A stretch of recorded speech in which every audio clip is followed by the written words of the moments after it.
नया संविधान की जो बात करती है भाजपा सरकार, बाबा साहब ने कहा था कि संविधान अच्छा हो या बुरा, उसको जब तक चलाने वाले लोग उनकी नीयत अच्छी नहीं होगी, चलाने वाले हाथ अच्छे नहीं होंगे तो वो संविधान अच्छा साबित नहीं होगा।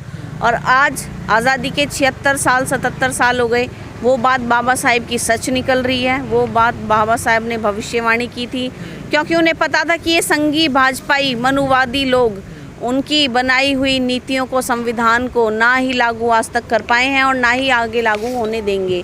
और ये सब उनका षड्यंत्र है, जातिवाद, वर्ण व्यवस्था, सब कुछ। क्योंकि वो अंग्रेजों से जो बोलते हैं कि इंडिया नाम से हमें गुलामी का प्रतीक है। अगर आपको इंडिया, जैसे एक सहवाग है क्रिकेटर वीरेंद्र सहवाग जी का ट्वीट आया कि हमें इंडिया नाम से हमें अंग्रेज़ों की गुलामी का प्रतीक महसूस होता है, तो जिस क्रिकेट को आप खेल रहे हो, याद दिला दूं कि वो क्रिकेट भी अंग्रेज़ों का था। वो भी अंग्रेज़ लाए थे क्रिकेट, जिससे आप आज करोड़ों अरबों रुपए कमा रहे हैं। ब्राह्मणों का, हिंदुओं का इस देश में दिया हुआ कुछ भी नहीं है, सिर्फ गुलामी गुलामी गुलामी इन्होंने दिया। और जो संविधान हमारे बाबा साहब ने दिया उसके भी ये खिलाफ हैं। और जिसने ये सलाह दी है वो सलाहकार, जो प्रधानमंत्री का सलाहकार विवेक देबरॉय, जो उसका अध्यक्ष है, और उस सभा का जो सदस्य है हरीश साल्वे, जिसने अभी उसकी तीसरी शादी हुई 68 साल में, उसकी पार्टी में देश के लुटेरे वहाँ पहुँच रहे हैं। तो ये देखिए, ये देश के राष्ट्रवाद नहीं, ये देश के विरोधी हैं, आतंकवादी हैं। मैं तो कहूँगी इन्हें आतंकवादी। तो संविधान बदलकर क्या करना चाहते हैं ये लोग? संविधान बदलकर क्या करना चाहते हैं? इनके पास ना अपनी नीतियाँ हैं। पहली बात तो राजनीति तब करनी चाहिए जब आपके पास कोई विज़न हो। इनके पास कोई विज़न ही नहीं है। इनको सिर्फ मुद्दों से भटकाना है। देश की शिक्षा, विकास के जो मुद्दे हैं, महिला सुरक्षा का जो मुद्दा है, जातिवाद, जाति प्रधान जो देश है, उसको जो ये आज संविधान ये बदलने की बात कर रहे हैं, जो मुद्दे हैं भटका रहे हैं अन्य। और मैं विपक्ष से भी कहूँगी कि आप इनकी बातों में, इनके बातों का, इन चीज़ों में जितना आप फंसोगे, आप उतना अपना समय नष्ट करोगे। आगे बढ़िए और इस पार्टी को, भाजपा को हराइए और आने वाले अपने देश के भविष्य के लिए काम कीजिए, मुद्दों पर काम कीजिए। भारत सरकार तो है ही, रिजर्व बैंक ऑफ इंडिया है, आप ये सब कैसे बदलोगे? इंडिया कितने नाम में है, कितने नाम में है? बीसीसीआई खुद देखो आप, क्या है बीसीसीआई में? आई का क्या है? इंडिया ही है ना वो, या मैं गलत हूँ? IIM है, IIT है, तमाम है। हाँ जी। तो इंडिया और भारत, और भारत के संविधान का आर्टिकल 1 यही कहता है कि India is Bharat and Bharat is India. संघ का, राज्यों का संघ है ये, भारत का संविधान का आर्टिकल 1 कहता है। तो ये तो आपकी बेसलेस कहते हैं। भारत बहाना है या फिर संविधान पे निशाना है इनका? संविधान पे निशाना है। मनुवादी ये सत्ता, सरकार, देश पर कब्जा, देश की सारी प्रॉपर्टी जो ये है, हमारे सारी ये चीज़ें इन पे, हाँ, ये इन चीज़ों पर कब्ज़ा करना है कि हमारे देश का सारी संपत्ति पर कब्ज़ा कर लेना और हमें जो आज तक वंचित हैं उससे वंचित रखना। उद्योग हैं सारे, जितने भी सारे सरकारी, तमाम भगवाधारी कह तो रहे ना संविधान पुराना हो गया है, अब नया संविधान चाहिए देश को। भगवाधारी खुद पुराने हो चुके हैं, उनकी सोच पुरानी हो चुकी है, सरकार पुरानी हो चुकी है। अपने सोच को बदलिए। और मेरे हिसाब से तो आप लोगों को पढ़ना चाहिए, क्योंकि इतना शूद्र और दलित, इतना तो कम से कम आज इतना तो पढ़ चुके हैं। बाबा साहेब की देन, फूले साहब की देन, काशीराम जी और भी हमारे कितने, इतना तो हम पढ़ लिख चुके हैं कि आपके इन चीज़ों को, आपके वेदों को, पुराणों को, जो इतने पुराने, मेरे हिसाब से तो जो बाबा साहब ने 1927 में 25 दिसंबर 1927 को जो काम किया था ना, और जो मनुस्मृति जलाई थी, वो काम मुझे कर देना चाहिए। दूसरों के धर्म ग्रंथों से क्या दिक्कत है आप लोगों को? क्योंकि वो समानता की, जो धर्म आपको इंसान ही नहीं समझता वो धर्म क्या है? आप वर्ण व्यवस्था, जाति व्यवस्था, कुप्रथाएं, सती प्रथा और कितनी है हमारी ये कुप्रथाएं, ब्राह्मण ये देवदासी प्रथा, क्या है ये?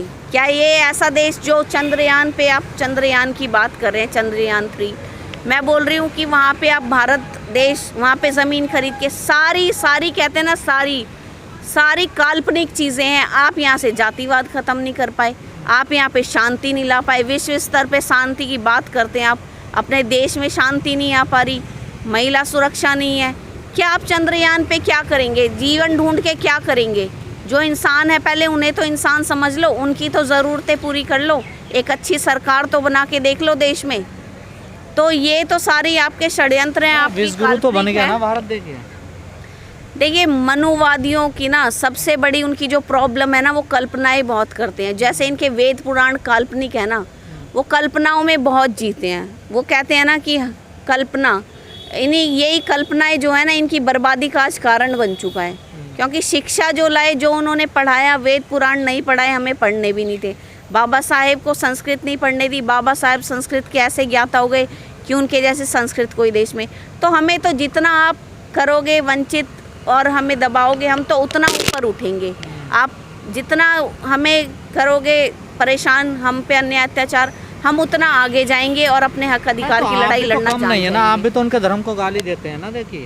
देखिए, मैं तो कभी किसी धर्म को गाली नहीं आप दी। सनातन को बदनाम कर रहे हैं आप लोग। सनातन धर्म है, पहली बात तो वो जो सनातन धर्म है ना, वो धर्म नहीं है, वो अधर्म है, वो एक षड्यंत्र है।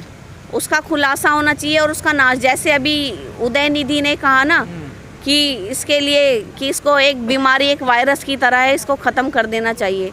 तो ख़त्म कर देना ही चाहिए, क्योंकि ज़रूरी नहीं कि वो क्रिश्चियन होंगे या कुछ।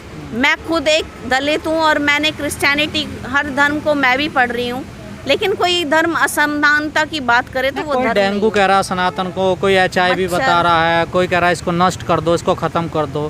तो ये तो दूसरे के धर्म की आस्था को आप देखिए ठेस पहुँचा रहे हैं ना।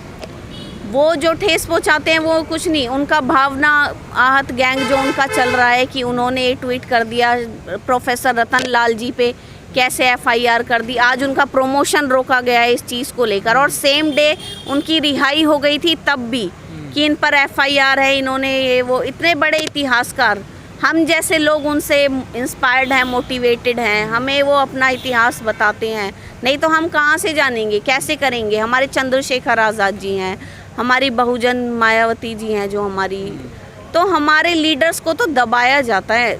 उनको चाहे तो अगर इनको कोई मुद्दा नहीं मिलेगा तो उनके कैरेक्टर पे बोलेंगे, उनके व्यक्तिगत जीवन पे बोलेंगे। तो ये राजनीति नहीं होती, ये सिर्फ आप चाहते कि हमारे अंदर फूट डली रहे और आपका राज चलता रहे। तो ऐसा नहीं होगा। हम समझते हैं, जानते हैं आपके सारे चाल, सारे षड्यंत्र, और हम इनसे बाहर हैं। हम पहली बात तो फंसे ही नहीं थे। हम तो संविधान बचाने के लिए क्या कर रहे हैं आप लोग? संविधान बचाने के लिए देखिए, हमने भीम आर्मी ने FIR भी कराई है, कार्रवाई भी की है, उस पर अभी एक्शन होगा। हमने जो उस पर काम किया है, पे FIR करो यहाँ। हाँ जी, FIR कराई हमने। पार्लियामेंट स्ट्रीट थाने पे हमारी भीम आर्मी टीम गई थी, हम गए थे, हमने FIR भी की है वहाँ पे भी, और हम आगे भी इस कार्रवाई को बढ़ाएंगे। लेकिन ये जो मिशन सेव कॉन्स्टिट्यूशन, जो हमारे सारे संगठन हैं, जो आज भी हम यहाँ बैठे हैं, संविधान बचाने की लड़ाई है। चाहे IPC को बदले, CRPC को बदले, IEA को बदले, है ना, कुछ भी बदले, CPC को बदले, ये जो भी करें। लेकिन मैं ये बोल रही हूँ कि ये बदलना, नाम बदलना चाहते हैं, सिर्फ ये नाम बदलना जानते हैं, सिर्फ जगहों के, राजधानी बदल देंगे, राजधानी का नाम बदल देंगे। अरे देश बदलो ना, हालात बदलो ना। हालात क्यों नहीं बदल रहे इस देश के? डिजिटाइजेशन से क्या हो गया? क्या डिजिटाइजेशन से हो गया? आप नोट लाए, देखिए नोटबंदी की, नोट की क्वालिटी देखिए आपने। एक 10 रुपए की कॉपी, जो 5 रुपए का नोट पैड आता है ना, उसका कागज़ भी आपके 100, 50 और 20, ये जो 2000 का नोट, उससे आपकी क्वालिटी। इतना भ्रष्टाचार तो आपने किया हुआ है देश में। क्या पहले के नोट में और आज आप नोट लेके देखो 2000 का हाथ में, लगता है पता नहीं क्या कोई पुराना सा रद्दी का कागज़ लिया हुआ है। तो मकसद क्या है इस सरकार का? ओवरऑल मेरा आखिरी सवाल है आपसे। मकसद यही है कि इस जातिवाद को बनाए रखना, वर्ण व्यवस्था को बनाए रखना और शूद्रों को अशिक्षित रखना।